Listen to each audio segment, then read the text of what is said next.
It's already connected. Everybody hates my life. I love you. Where's the best? Hashtag Laura. Okay, go for it.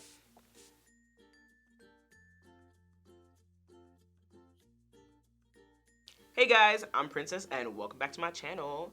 So this video is all about schoolwork, professors, studying, the hard stuff. So let's not waste any time, let's just jump right into the video because we got a lot of ground to cover. So the number one thing that everyone is always asking me consistently, who in high school, whatever, they're always asking me this question. How the hell do I take lecture notes? The teacher's talking too fast, like how am I gonna keep up? Like, do I have a computer? Like, what do I do? Don't panic, don't worry. When it comes to taking lecture notes, the most important thing is to write down what the teacher says and not what you see. Most teachers are gonna talk at a pace that you can keep up with. Most profs are not jerks. Most of them. Just throwing that out there. They know that you're writing. Most people are still writing with notebooks. There are some people with laptops in the lecture hall. But for the rule of thumb, most people are using notebooks. And the professors know that. They're going to talk at a pace that you can keep up with. And they are going to repeat important information. I'm going to say that again. They're going to repeat important information. Make sure you write them down. Write it down, underline it, because if the teacher says it more than once, it's gonna be on the exam. Keep that in mind, boo-boo. Online notes. Thank you, Blackboard. Jesus, I just wanna thank you. I just wanna take this time away from the video to thank you for Blackboard. Because if it wasn't for online notes, I wouldn't know what to do. Most professors are gonna put the lecture notes on Blackboard. Blackboard is an online system that will save your life or piss you off. Apparently it's called Brightspace now. Don't waste your time writing down any of what you see on the screen. If it's gonna be online, don't waste your time writing it. Write down what the prof is saying. I'm telling you from now. It'll save you a whole lot of time and trouble. Because when you combine what the teacher says and the lecture notes, you'll have something amazing as opposed to combining the lecture notes that you wrote down and then the lecture notes. They're the exact same thing. Don't waste your time. So this is what I've come up with over the last... Actually, I kind of came up with this in first year. I was just on the balls of my toes. I had an advantage because I went to adult school, so I kind of had my feet in the waters of post-secondary already.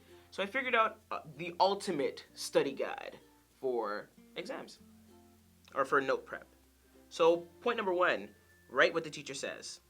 Ignore the lecture note, ignore what you see on the screen, write everything that the teacher's saying, whatever. Every cough, every sneeze, write it down. I'm telling you, boo-boo, just do it. Point number two, combine those notes with the online notes. If there are no online notes, then try your best to just piece it together in class. But most of the time, thankfully, there'll be online notes. Combine those two. Part number three, collab that little love child with the textbook. Smush them all together. If you see common things referenced in all three, know for a fact that it's going to be on the exam. And that, my friend, is your ultimate notebook study guide. Well, notebook study tip guide. You know what I mean. A second point to that is learn how to study. This is so important, and it's something that makes me so mad because high school did not friggin' teach you this. It is so important to learn how to study. No matter what program you're in, you're going to have to learn how to study the material that's being delivered to you. Figure it out.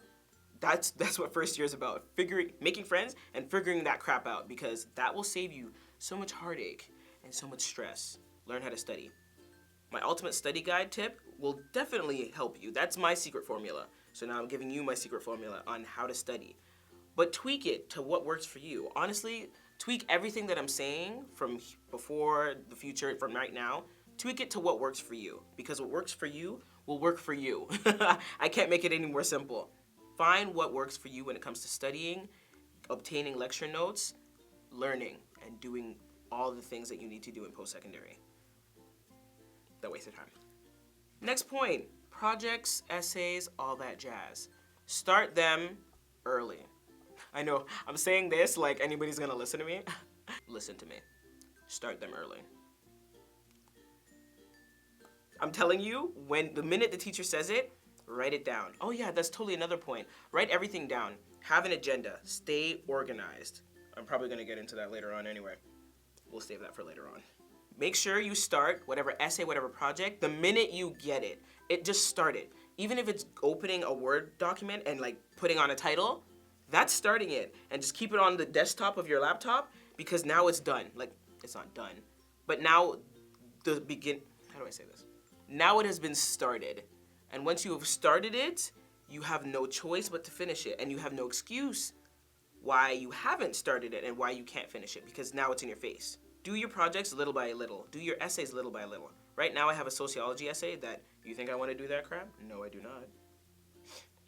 But I'm not worried about it because I've been doing it little by little, piece by piece. When you get an essay, first, figure out your thesis. What are you going to write about? What the hell are you going to write about it? Come up with your 3 points. That's a separate time. Like, okay, I came up with my thesis. Go to get a coffee. Then, fill those points up as time goes by. Once you have like a whole document of notes for each of them and references, because just know that college and university is they're gonna be sticklers about references. So just have the references on you. Once you have all that hard stuff, throw it into an essay. MLA format, APA format, boom, you're done.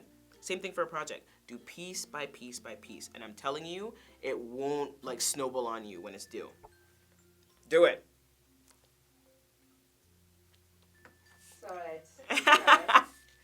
So another important thing that I've realized is to have a school starter pack. And what I mean by that is like the most basic.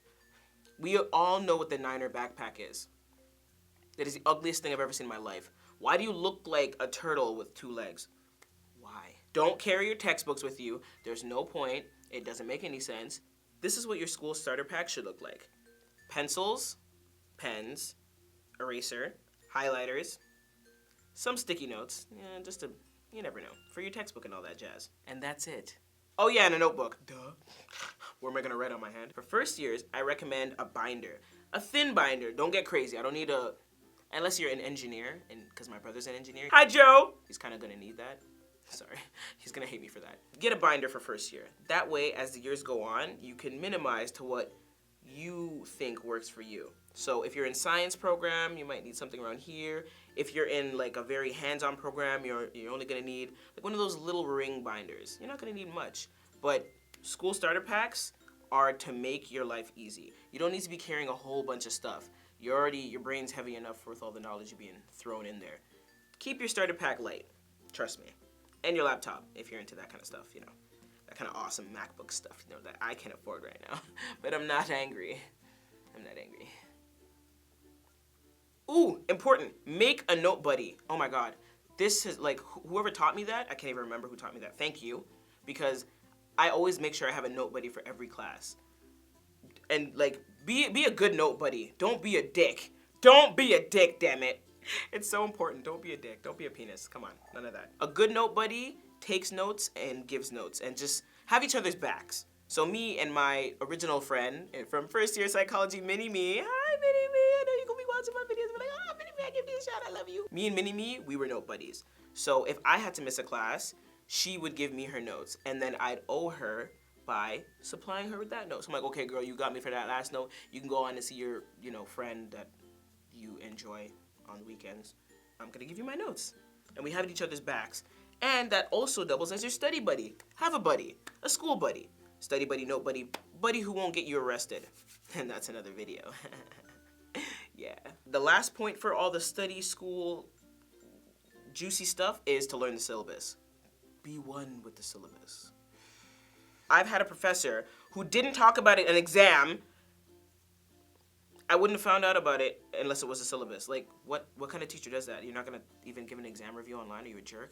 Learn the syllabus. Learn when all your due dates are, when every test is, what's going on in every class. When you know what's going on, not only can you plan for it and plan what days to skip, you're ready for it. You know what I mean? Stay on top of the syllabus. Stay organized. Keep an agenda. Keep a journal. Put in all your assignments all the time and keep it revised. Keep that very organized. Because the more organized your schoolwork is, the better your life will be, boo-boo. I'm telling you, these 4 years will be so hectic. All right, so part 2 about this is about textbooks and teachers. Let's get to the good stuff. So, I talked about this in the past video, ratemyprof.com. I just want to thank you. I just want to take a moment. Like, Lord, I just want to bless whoever made that site because they really helped me to avoid dicks. RateMyProf.com is a website dedicated on reviewing profs, teachers, TAs sometimes. And they even have TAs on that site. They're doing the most. So how it works is you go on ratemyprof.com, and let's say you're looking for Mr. Johnson, who teaches sociology. Let's just note that that's not a real person. Mr. Johnson is a sociology teacher at Ryerson University. So I have him next semester for sociology of braiding hair. Whatever. Look him up on Rate My Prof, and I see here his review. It reviews on easiness, or level of hardness versus easiness, clarity, a whole bunch of things. It reviews detailed things about like how the prof teaches, like their style of teaching, everything, and it'll rate them from 1 to 5. So the higher the rating, generally the better the prof. So if they have a low rating for easiness or low rating for clarity, you kind of want to stay wary of that. The comment section is the most important part, because people can throw ratings up and like you don't really know what that means until you read the comments. So if I see a comment more than 5 times, I know it's facts. Like I know there's something common going on here. So if I hear that a prof is always like giving out Timbits, like, oh my God, he's awesome. He just gave me a Timbit for no reason. And like somebody says that, like 5 different people say that, I know it's probably facts. Similarly, if 5 different people say the prof was a jerk, whether he didn't put up lecture notes, he didn't, his exams are super hard, he was really rude, he mumbled, he was completely monotone and boring. If 5 different people say that, rule of thumb, about 5, it's probably closer on the truth side. I'm not gonna say it's 100% true because those people might just have bad encounters with them, but my point is to look through the comments and just kind of feel it out, because what people say in the reviews that they do matter. They're not getting paid for this review. You know, I went out of my way to go on Rate My Prof and say, hey, Mr. Johnson was really cool. His exams were kind of hard, but he's always in his office hours. Like, he's always there for his students, and he's always willing to help you. And, like, he grades really fair. And if I go out of my way to write that review, it's because I wanted to. I'm not getting paid to do it. So, Rate My Prof saves lives, because the teacher, I will say it all the time. I will say it for the rest of my life. The teacher makes the class. I could be I hate history. Oh, I hate history like poison. But if a teacher is amazing, I will take a history class, because I know that he will make that experience, he or she, just being fair here, they will make that experience so amazing. And it's so true. Ask anybody. The prof makes the class. The prof, then the time, then the course. Because I'm not trying to wake up at 8 a.m. That's a no for me. And because I live 2.5 hours away, I'm not trying to take a 9 p.m. class. So have that rule of thumb. Prof, timing, of course, if you're allowed to choose, because I know some programs you can't, and then course. Rate My Prof. Thanks, guy. This video is not sponsored at all, although I wish it was, because then I'd get money. So my next point is textbooks. My most important rule when it comes to textbooks is don't buy them. I'm not joking. Don't buy them. Tip number 1 is not free, but discounted. Ryerson has an amazing used book room. Go there. Oh my gosh. Whenever you get the list of textbooks you need, go there first and try and get your textbooks at a discounted rate. We have another one down Victoria Street. Amazing. Oh, saves lives. Cheap textbooks save lives. They make babies grow. Now when it comes to free textbooks, 3 letters that are the most important is PDF. Google that free PDF. So sociology of braiding hair, free PDF. Google, enter, download. You just saved $30,000, bro, if you do that for every one of your classes. Another tip that I so learned this semester, shout out to my friend Kay. I'm not gonna say her whole name because I don't know if she's gonna get in trouble. Shout out to my friend Kay for teaching me this awesome tip, is go on Tumblr and type in free online textbooks, and a whole list of different sites will come up. And just take your time and go through each one of those sites. There's probably like 50,000 sites for free textbooks. You're welcome. I know, you're welcome. I got a $200 textbook for free. Save your money. So my final tip is to learn how to study from your textbook. Don't read the whole thing, don't waste your time. The glossary will... My bad. The glossary will be your best friend. Just look at the definitions for everything, because once you know the definition, everything else makes sense. Just learn the definitions. So, that was all my tips, tricks, and hacks for inside the classroom. I know that was a really heavy video, guys, but I wanted to share my knowledge and, make your brains all juicy and all good and all that good stuff. I'm tired. I'm gonna go get some Starbucks or, you know, David's tea. I'm gonna go get some David's tea. Who am I lying to? So any questions, comments, concerns, leave it down below. Hope you guys learned something. Continue to learn. Stay sexy, stay frosty. And I'll see you guys in the next one. Bye. I know when I get paid, you know, for the 4 years that I've sweat and labored in this classroom. Oh, by the way, this is my classroom. Nobody believes me. This is my classroom. This is where I learn stuff. And I got my balls back.